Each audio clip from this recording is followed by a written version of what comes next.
छतरपुर जिले के बागेश्वर धाम पर देश विदेश से आने वाले श्रद्धालुओं की सुविधा को बढ़ाने के लिए अब यहां सरकार ने विकास कार्यों की शुरुआत की है। मध्य प्रदेश सरकार में खनिज मंत्री बृजेंद्र प्रताप सिंह ने बागेश्वर धाम पर 10 लाख रुपए की लागत से निर्मित होने वाले एक रैन बसेरे का भूमि पूजन किया है। बीते रोज बृजेंद्र सिंह ने बागेश्वर धाम के पीठाधीश्वर पंडित धीरेन्द्र कृष्ण शास्त्री और मध्य प्रदेश के आयुष मंत्री रामकिशोर कावरे की उपस्थिति में इस रैन बसेरे का शुभारंभ किया। इस मौके पर बृजेंद्र प्रताप सिंह क्या बोले, सुनिए। बोलो सन्यासी महाराज की, बोलो हमारे दिल में बसे हमारे गुरुदेव जी की। आज वो एक दिल में नहीं है, अब वो दिल दिल में बस गए। अब मैं ये मानता हूं कि जिनको देखने के लिए, जिनसे नजरें मिलाने के लिए, जिनको लगातार उनसे नजर ना हटे, ऐसे ऐसे हमने धर्मालु, और ये शक्ति यदि मिली है तो ये कोई ना कोई ईश्वरी शक्ति होती है जो इस तरह की शक्ति प्रदान करके दूसरों की दुआएं दे रहे हैं और दूसरों का आशीर्वाद देके उनका कष्ट का निवारण कर रहे हैं। और ऐसे हमारे महाराज जी आज विराजमान है, उनके चरणों में मैं दंडवत करता हूं। आज मेरे बीच में मेरे छोटे भाई और हमारे पन्ना के प्रभारी भी हैं, हमारे साथ मंत्री भी हैं, हमारे आदरणीय कावरे जी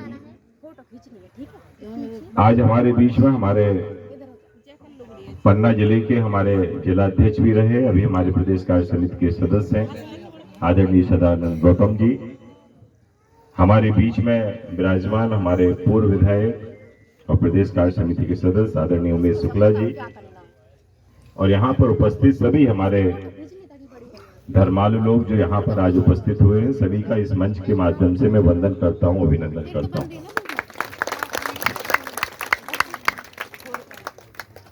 ये निश्चित रूप से कोई ना कोई एक ऐसी शक्ति होती है कि जो गढ़ा गांव आज गुरु जैसे व्यक्तित्व के कारण, ईश्वरीय शक्ति के कारण पूरे विश्व में चर्चित हो गया है।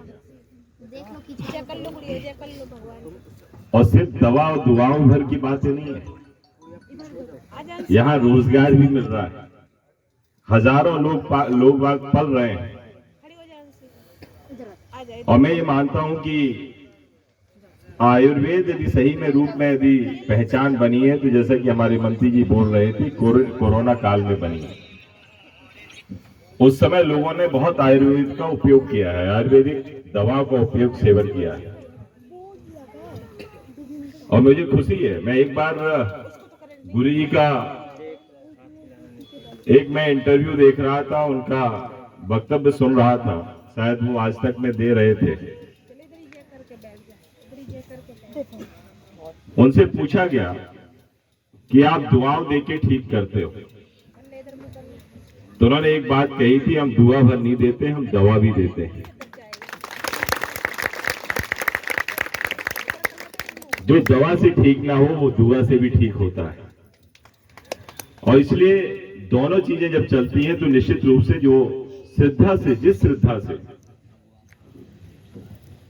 जब व्यक्ति कोई आता है तो जब वो चीज पा जाता है तो निश्चित रूप से एक बहुत जो उसके कष्ट का निवारण है। एक्चुअली हम, आप माने, देखिए, हम हरदम अपनी शक्ति को खर्च करते हैं दूसरों की जगह, और जब गुरु जी के चरणों में आते हैं या हम बागेश्वर धाम जी के चरणों में आते हैं तो यहां उनसे हम शक्ति और आशीर्वाद लेने आते हैं। दुनिया में आप लोग घूमते हो और जब से घर से आप सुबह से निकलते हो तो आप कुछ ना कुछ अपना खर्च ही कर रहे हो, कुछ पा नहीं रहे हो। लेकिन जब ईश्वरीय शक्ति जैसे हमारे गुरुदेव जैसे कोई लोग मिलते हैं या ईश्वर के सामने आप बैठते हो तो उनसे, भगवान से यही अर्जी लगाते हो कि भगवान हमें शक्ति दो जिससे हम इन कष्टों से हम पार पा सकें और दूसरों की सेवा कर सकें। और मुझे खुशी है कि आज उस बागेश्वर धाम में हमें कुछ सेवा, बहुत क्षणिक सेवा करने का अवसर मिला, क्योंकि जब कथा चल रही थी तो पता नहीं मैं गुरुजी ने एक आदेश दिया। उस समय गुरुजी बहुत व्यस्त थे कि भंडारी की तरफ थोड़ा सा ले जाओ, इनको घुमा लाओ। और पता नहीं, मैं उस दिन सोच रहा था, उसी दिन हमारे नरेंद्र जी भी साथ में थे, तो मुझे लगा कि यहाँ कुछ ना कुछ यहाँ करना चाहिए। इतने धर्मालु श्रद्धालु लोग आते हैं, साधु संत आ रहे हैं, तो कुछ ना कुछ इनके निवास के लिए, क्योंकि आज कोई यदि उस श्रद्धा से आता है और ठगा जाए तो भी अच्छा नहीं है। और यदि कोई आश्रम ऐसा बन जाए कि जहां पे वो रुक सके और कुछ अपनी वहां पे रात निकाल सके, और इसलिए उसी दिन मैंने यहाँ बात की, और शायद 18 तारीख थी जब माननीय मुख्यमंत्री जी आ रहे थे। मैं तो ये सोच रहा था कि मुख्यमंत्री, क्योंकि मैं गया था और उसके 3-4 दिन बाद ही मैंने मंजूर कर दिया था, और 18 तारीख को शायद मैं ये चाह रहा था कि यदि सीएम साहब की स्वीकृति मिलेगी तो उन्हीं से हम भूमि पूजन करा देंगे, और उस समय पे उन्हीं के यहाँ से कर कमलों से ये सब चीजें हो जाएंगी। लेकिन उस समय अपार भीड़ थी, और इसलिए शिवराज जी के मंत्रिमंडल में हम दोनों हैं, और जो कुछ भी हमें मिल रहा है वो उन्हीं की कृपा है। हम उनके मंत्रिमंडल में एक कैबिनेट के उनके साथी हैं, और इसलिए जो कुछ भी हमें मिलता है तो ये हमारा नहीं है, आप ही सब लोगों का। तेरा तुझको अर्पण वाली बातें हैं, ये सब गुरु जी की कृपा है। जो कुछ भी हमें मिला है, कितने लोग होते हैं, कितने लोग परिश्रम करते हैं, कितने लोग राजनीति में आना चाहते हैं, बहुत ही कम लोग सफलता पा पाते हैं और निकल पाते हैं। तो ये कहीं ना कहीं साधु संतों का, ऐसे गुरुदेव का आशीर्वाद रहता है, तभी हम लोग ऊपर आ पाते हैं।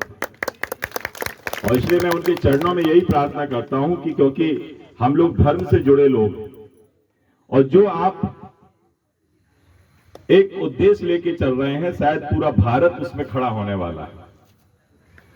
जिस चीजों को लेके आप सनातन की बात करते हैं, भारत माता की जय की बात करते हैं, निश्चित रूप से आज उस चीज को जो आपने एक लकीर खींची है, शायद ये लकीर को आगे बढ़ाने वाले बहुत से अब आपके पीछे जाने वाले।